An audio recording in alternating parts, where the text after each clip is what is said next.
안녕하십니까. 이중희 중국TV입니다. 오늘은 여러분들에게 중국 빅데이터 분석 방법 가운데 가장 쉬운 바이두 지수에 의한 빅데이터 분석 방법을 소개해 드리기로 하겠습니다. 마유는 일찍이 IT 혁명으로부터 DT 혁명, 즉 데이터 기술 혁명의 시대로 변화했음을 간파했습니다. 그만큼 데이터, 빅데이터의 중요성을 말하는 것입니다. 오늘은 그 빅데이터를 쉽게 할 수 있는 방법 중 하나인 그 바이두 지수를 활용한 빅데이터 분석 방법을 소개하도록 하겠습니다. 바이두 지수의 목적과 기능에 대해서 먼저 설명드리도록 하겠습니다. 이 사진은 바이두의 창업자 리앤홍입니다. 예. 그 다음에 어떤 키워드의 바이두 검색 규모가 얼마나 되는지, 어떤 키워드가 미디어에 얼마나 등장하는지, 뉴스에 대한 네티즌의 여론 변화, 이런 것들을 바이두 지수에서는 우리들이 확인할 수 있는 아주 간편하고 편리하고 유용한 그런 지수입니다. 먼저 바이두 지수의 용도에 대해서 설명을 드리도록 하겠습니다. 바이두 지수의 이거 용도는 디지털 마케팅의 의사결정에 굉장히 중요한 정보를 제공하고 있습니다. 또 정책 의사결정에 중요한 정보를 제공하고 있습니다. 그 바이두 지수를 잘 활용하면은 여러가지 여러분들 시장 마케팅에 여러가지 정보를 얻을 수 있기 때문에 아주 유용하다고 생각합니다. 바이두 지수로 우리는 뭘 알 수 있나, 이에 대해서 살펴보도록 하겠습니다. 첫째, 그 바이두 지수가 알려주는 검색 지수 가운데 하나가 검색 지수입니다. 인터넷 사용자들의 키워드 검색에 대한 관심의 정도를 보여줍니다.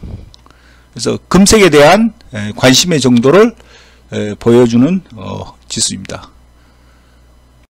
뉴스 정보 지수가 있습니다. 그래서 인터넷에서 특정 키워드에 대한 관심 및 보도 정도와 지속적인 변화를 보여줍니다. 그래서 그 어떤 특정 키워드에 대해서 얼마나 인터넷에서 미디어에서 관심을 갖고 있느냐, 어떤 얼마나 이제 보도되고 있느냐, 이런 것들을 알려주는 것이 바로 뉴스 정보 지수입니다. 그래서 정보 지수와 미디어 지수가 있습니다. 미디어 지수는 뉴스 중에 키워드와 관련된 바이두 뉴스 채널에 수록된 수량을 말합니다. 그 얼마나 그 미디어에서 많이 다루고 있느냐, 이런 것이 되겠죠. 그 다음 정보 지수는 이 미디어의 뉴스에 대한 조회, 리트윗, 좋아요, 안 좋아요 등의 행위의 수를 그러니까 그 뉴스에 대한 그 뉴스의 키워드와 관련된 뉴스에 대한 네티즌의 어떤 그 반응 정도를 말해주는 것입니다.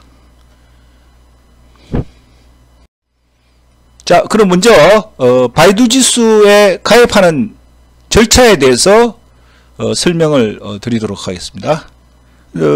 바이두 홈페이지에 들어가서 이 바이두 지수를 활용하기 위해서는 우선 이 가입을 해야 됩니다. 그래서 이 가입 절차에 대해서 여러분들에게 설명을 드리도록 하겠습니다. 먼저 이런 그 바이두에서 검색을 하면은 이 바이두 지수가에 대한 어떤 그 검색이 필요하죠. 그래서 바이두에서 바이두 홈페이지에서 우선 바이두 지수를 검색해서 그 바이두 지수의 그 홈피에 홈피를 찾아야 되죠. 예. 자, 그 다음에 이제 그 바이두 지수에 들어오면은 여러분들 이제 먼저 등록을 해야 됩니다. 예. 그래서 여러분 여기에 휴대폰, 중국 휴대폰 번호가 필요합니다. 그래서 먼저 중국 폰 번호가 있어야 되고, 예, 중국 폰이 없는 경우에는 없으면 아는 중국인의 폰 도움을 받아 아이디와 비밀번호를 설정해야 된다. 그래서 여러분들이 아는 중국인 지인들의 휴대폰 번호를 좀 도움을 받아서 그 휴대폰을 이미 가입되어 있으면은 그 번호를 매번 번호를 입력해야 됩니다. 그러면은 그 번호로 그 인정번호가 오겠죠. 인정번호. 예. 그럼 그 인정번호를 갖고 있는 중국인이 여러분들에게 그 인정번호를 알려주시면은 그 인정번호를 입력을 하면 되겠죠. 여러분들이 이제 휴대폰을 갖고 있으면은 중국폰을 갖고 있으면 직접 하시면 되고, 없으면은 이미 여러분들 중국 폰을 갖고 있으면서 여기 바이두에 이제 가입해 있는, 지수에 가입되어 있는 중국인들의 도움을 받아서 휴대폰을 번호를 입력하면은 몇 초 후에 인정번호가 날라옵니다. 그럼 그 인정번호를 중국인이 알려주면은 그 인정번호를 넣어서 일단 바이두 지수에 여러분들이 들어가시면 됩니다. 그 다음에 여러분 바이두 지수에 이렇게 들어오면은 바이두 지수가 이렇게 나오죠. 여러분들 무슨 코로나19 또는 여러분 여러가지 검색어를 입력합니다. 그 다음에 여기 기간도 설정해야 됩니다. 얼마나 여러분들이 어떤 기간에 이 검색어에 대해서 찾을 것인가 라는 것을 여러분들 알기 위해서는 이 기간을 설정해야 됩니다. 그래서 바이두 지수가 굉장히 유용한 것은 이런 기간을 자유자주로 설정해서 그 기간에 이 검색어가 어떤 추이를 보여주는 줄을 이제 우리가 알 수 있다는 것이죠. 예.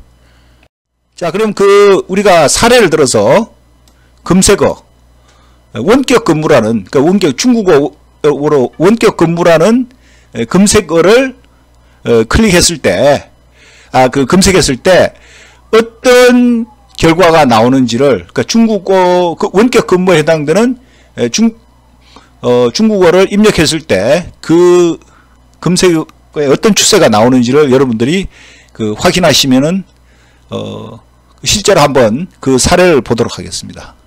그래서 먼저 원격 근무를 중국어에 대한 원격 근무라는 중국어를 검색어로 입력하시면 됩니다.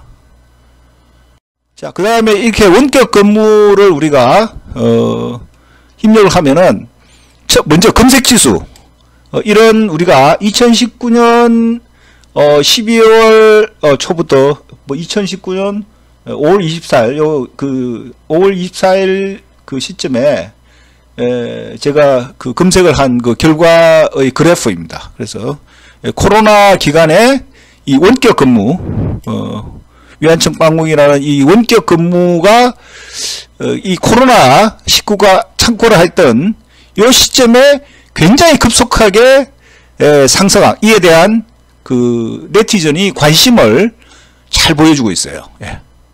그래서 코로나19 이후에 관심과 수요가 정점을 이루다가 하락하기 시작합니다. 다시 말씀드리면은 코로나19가 이때 이제 창궐하기 시작해서 원격 근무에 대한 네티즌의 검색이 굉장히 많아지다가 이제 점차 이제 하락하고 안정화되는, 이미 이제 원격 근무에 대한 네티즌이 정의를 알고 싶어 하는 거죠. 그래서 알고 싶어 하는 추세가 이 그래프에서 나타나는 거죠. 그만큼 처음 네티즌이 인터넷 사용자가 원격 근무에 대한 정의를 알고 싶어 하기 때문에 굉장히 빠른 속도로 향상을 되다가 다시 이제 네티즌이 점점 이 정의를 알게 되면은 이제 다시 하락하는 그런 추세를 보여주고 있음을 이 그래프를 통해서 우리가 확인을 할 수가 있습니다. 자, 그 다음에는 이제 매체 주스입니다. 이 미디어가 얼마나 이 원격 근무라는 말을 많이 사용하고 있는가를 보여주는 거죠. 그래서 실제로 여러분 2월 20일 전후에서 코로나19가 중국에서 전국적으로 뭐 세계적인 관심에 집중되죠. 그러면서 이제 매체 주소에서 각종 미디어가 이 원격 근무라는 말을 많이 이제 다루기 시작하는 거죠. 그래서 계속 이렇게 이 단어가 많이 이제 다뤄지다가 그러다가 이제 4월 중순 되면은 이제 다시 안정세로 그러다가 다시 이제 또 상승 뭐 이런 식의 코로나19 이후에 이 원격 근무를 급격하게 많이 사용하고 있음을 우리가 알 수가 있습니다. 다시 말씀드리면은 이것은 미디어가 매체가 얼마나 원격 근무라는 이 키워드를 많이 사용하고 있느냐 라는 것을 보여주는 그래프입니다. 마지막으로 이제 정보지수는 이 원격 근무라는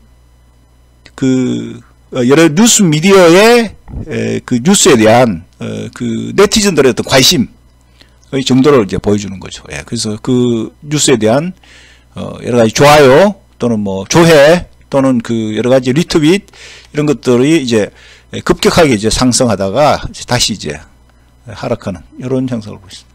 그래서 오늘 여러분들에게 빅데이터 분석 방법 가운데 하나인 이 바이두 지수에 대해서 여러분들에게 소개해 드렸습니다. 그래서 바이두 지수를 아주 잘 활용하면은 중국 시장을 잘 이해할 수 있는 여러 가지 정보를 얻을 수 있기 때문에 여러분들에게 사용에 대해서 말씀을 드렸습니다. 다음 시간에는 더 좋은 내용으로 여러분들을 찾아뵙도록 하겠습니다. 예, 감사합니다.